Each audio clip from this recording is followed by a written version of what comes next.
Olha, o embaixador de Israel nos Estados Unidos afirmou que o país está em guerra com o regime iraniano. Quem traz as informações é o nosso correspondente no país, Eliseu Caetano. Bom dia, Eliseu.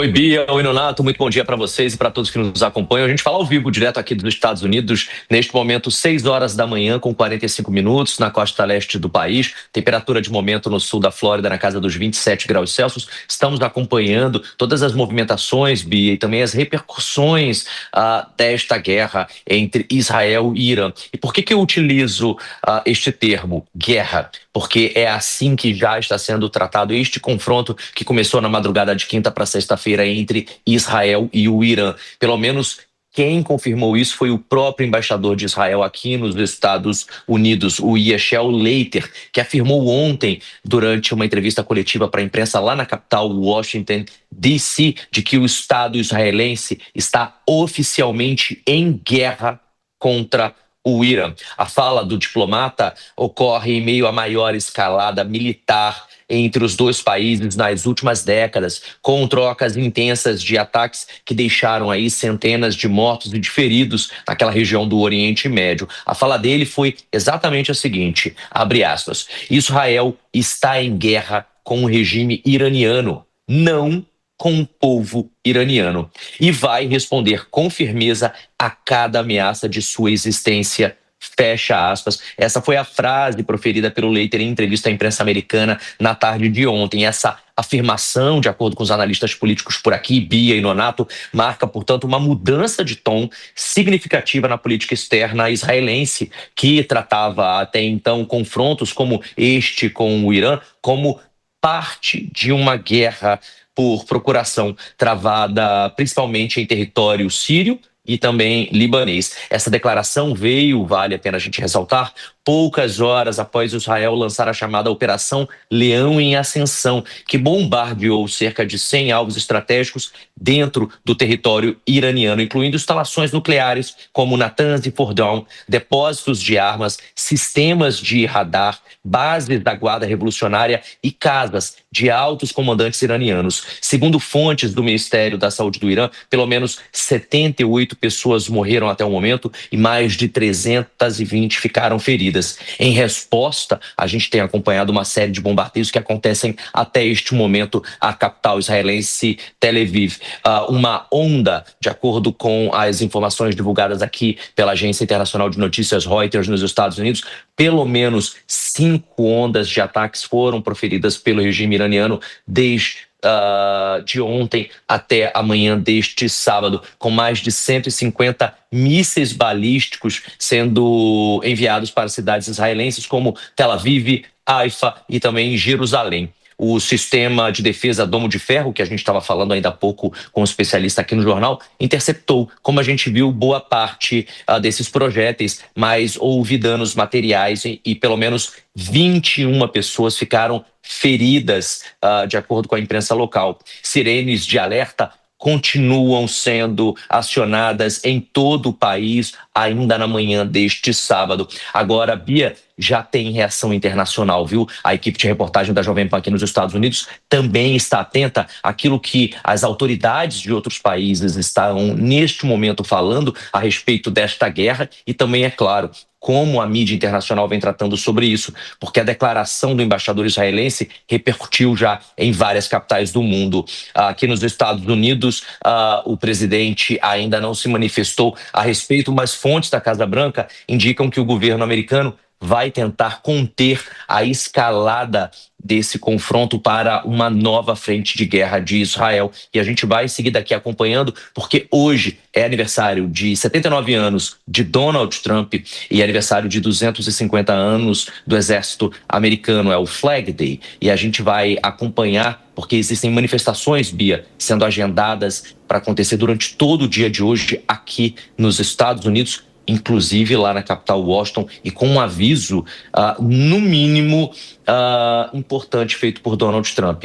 Se a manifestação por lá não for pacífica, a polícia vai ter total liberdade para agir com rigor, prender e também tentar conter toda e qualquer onda de violência. Ou seja, o dia por aqui promete não ser nada calmo, infelizmente. E a gente vai seguir, claro, acompanhando tudo ao longo do dia aqui na programação da Jovem Pan News. Eu volto com vocês no estúdio. Obrigada, Eliseu, pelas suas informações. A gente te chama, então, a qualquer momento com novidades desse dia que promete ser longo por aí. Seguimos também aqui com os nossos comentaristas, Mônica Rosenberg, Henrique Kriegner e o professor Marcos Vinícius de Freitas, que gentilmente nos atende nesta manhã. Professor Marcos, acompanhando aí o que o Eliseu falou atentamente, a respeito da declaração do embaixador de Israel, dizendo que há efetivamente uma guerra, e aí a pergunta que fica é a seguinte: havia uma possível negociação entre Estados Unidos e Irã a respeito do seu programa nuclear. A partir desse conflito, a partir do ataque de Israel, a resposta do Irã, essa possibilidade de outra reunião lá em Omã vai para o espaço? A gente congela essa possibilidade de negociação Estados Unidos e Irã nesse momento, professor? A possibilidade de negociação é zero, Porque os Estados Unidos, nessa história toda, perderam toda e qualquer capacidade de serem aceitos como intermediários, A mesma coisa acontece na guerra da Ucrânia, quando é o principal financiador da Ucrânia, fica muito difícil de esse país assumir a função de mediador, e no caso, em razão da parceria histórica com Israel, fica impossível de você acreditar que o Donald Trump vai ser aí o parceiro, o intermediário, o mediador, não interessado em resolver a questão. E mesmo porque o grande problema que nós temos enfrentado, e a comunidade internacional, como percebe, é que os Estados Unidos, que sempre foi aí o fiel da balança no sistema internacional, com todos os problemas que nós sabemos e todas as situações que os Estados Unidos criaram ao longo do tempo, de troca de regime, do abuso de poder, da questão do dólar e da manipulação global, apesar disso, os Estados Unidos sempre foi considerado aí o fiel do sistema internacional, em razão da sua potência, em razão do fato de ter vencido ali a Guerra Fria na década de 90. Então, o que nós observamos é que este papel foi paulatinamente perdido à medida que os Estados Unidos foram a grande potência unipolar depois da Guerra Fria. Esse abuso gerou uma série de situações em que nós observamos cada vez mais que os Estados Unidos são dos países que menos cumprem aquilo que tem acertado. Nós vimos aí com Trump na saída do Acordo de Paris, a questão aí do próprio acordo que o Barack Obama negociou por anos, e o que nós estamos vendo, nada mais, nada menos do que o fato de que estas bravatas e este fato de os Estados Unidos aí terem perdido esta capacidade de serem mediadores importantes é que leva a esse tipo de situação. Talvez, se Trump tivesse tido um ego menor alguns anos atrás e aceitado o acordo feito por Barack Obama, pela União Europeia, pelas Nações Unidas, talvez esta situação com o Irã pudesse não ter acontecido e o próprio Netanyahu não teria justamente a justificativa para esse tipo de ação nesse momento. Então, nós vemos aí que o grande problema é que nós perdemos, ao longo dos anos, neste processo de declínio dos Estados Unidos, a principal moeda que o país tinha, que era ser aí considerado um fiel da balança. Henrique, com base nesse comentário do professor Marcos Vinícius de Freitas, de que os Estados Unidos perdeu a capacidade ali de negociar, quem pode assumir, ou tem alguém que pode assumir uma postura como essa nesse momento? Olha, Bia, os Estados Unidos continuam sendo o principal país que vai ter capacidade de articular um acordo como esse. Resta saber se existe uma disponibilidade do Irã de aceitar e cumprir com esse acordo. Acho que vale a pena aqui a gente trazer que durante o governo Obama foi feito um acordo e o Obama sendo considerado o grande articulador aí das nações, alguém que é sempre comparado com o Trump. E aqui não é uma defesa ao presidente Trump, mas é justamente ao posicionamento histórico dos Estados Unidos em oposição a regimes como o iraniano. O Obama, sendo considerado esse grande articulador, firmou esse acordo. Esse acordo previa que o Irã não poderia enriquecer urânio a mais de 3,67%. Quando foram avaliar, saíram ali os relatórios de que o Irã estava enriquecendo urânio para 60%, no máximo 60%. Ou seja, se o limite era 3,67%, quebrou o acordo para chegar a 60%. 60%. Um completo desrespeito por parte do regime iraniano no tratado que havia sido feito com os Estados Unidos. Então eu discordo do professor. Aqui o problema não é a capacidade ou o posicionamento ideológico do governo americano ou do presidente Donald Trump. Também não é um problema de política interna de Israel. Nós estamos diante de uma nação que descumpriu todos os acordos internacionais que havia se comprometido a respeitar, estava sendo motivo de preocupação e repulsa por parte de organizações internacionais, ou seja, o direito internacional estava sendo colocado em prática e também toda essa cooperação internacional estava sendo desrespeitada pelo Irã. Essa é a nação que nós estamos falando aqui. Claro, vale a pena reforçar as palavras do embaixador israelense nos Estados Unidos de que não é o povo iraniano. Nós estamos falando de um regime que ele é oposto por forças internas e também resistidos por muitos, inclusive, países árabes muçulmanos.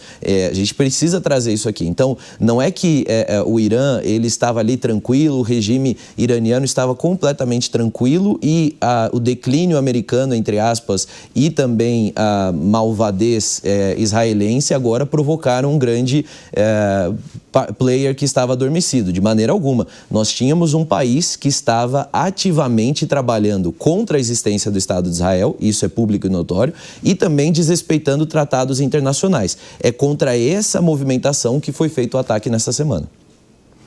Só fazer uma ponderação, Kriegner, porque quando houve o acordo Obama e Irã, havia uma grande expectativa de que isso fosse um novo marco, porque o Irã deixaria de enriquecer urânio. E aí o Trump vai lá e desfaz esse acordo também.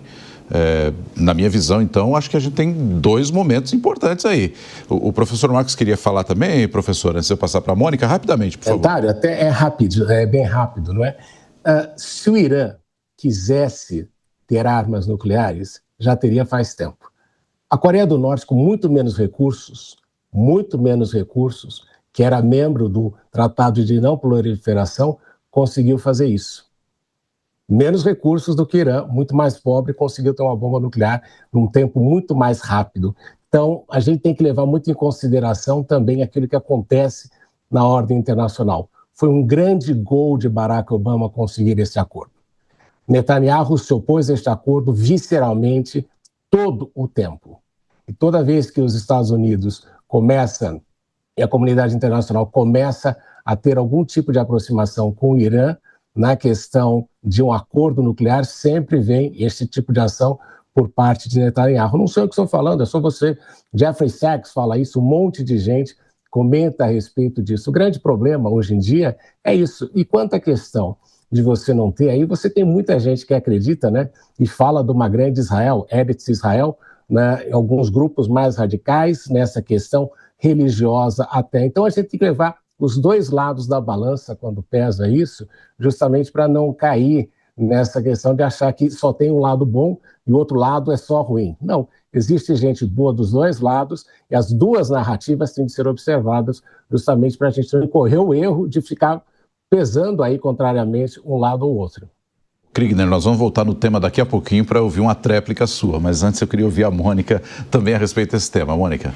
Eu vou até concordar com o Kriegner e acho temerário dizer que o Irã não queria a bomba atômica e se quisesse já teria, sendo que nós estamos vendo que eles estão enriquecendo urânio a 60%. 60% de enriquecimento não é para energia, é para chegar na bomba. Eles só não chegaram porque ainda não conseguiram, mas eu queria voltar na questão de quem pode ser o mediador, porque eu também acredito que os Estados Unidos podem sim, e o que é certo é que quem não pode ser mediador é o Brasil, porque Lula tem se colocado de uma forma muito clara de um lado só, e o Brasil, que sempre teve um papel de negociar esse tipo de conflito, hoje está fora da jogada. E voltando na declaração do embaixador, que diz muito claramente que a guerra é contra o regime e não contra o povo, é uma questão histórica, porque quando o Shah Reza Pahlavi saiu e foi derrubado pelo regime dos Ayatollahs, ele levou com ele muitos iranianos para os Estados Unidos. Lá há uma grande população de exilados iranianos e é para eles que ele estava falando.